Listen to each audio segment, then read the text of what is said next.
আমি আইসক্রিম। তোমার সর্দি লেগেছে তো কি হয়েছে, আমাকে খাও, আমি খুব টেস্টি। গলা একটু ব্যথা করবে কিন্তু মন ভালো হয়ে যাবে।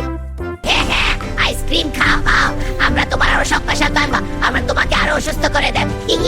থামো, অসুস্থ শরীরে ঠান্ডা খেও না। আমি গরম স্যুপ, আমার ধোয়া তোমার বন্ধ নাক খুলে দেবে আর গলার ব্যথা কমিয়ে দেবে। আমি আদা চা, আমাকে পান করলে তোমার বুকের কফ দূর হবে। আমি শরীরকে ভেতর থেকে গরম রাখি যাতে জীবাণুরা পালিয়ে যায়। সুপ খেয়ে আমার বয়স তো রাখছে। অমথা আইসক্রিম দ্বারা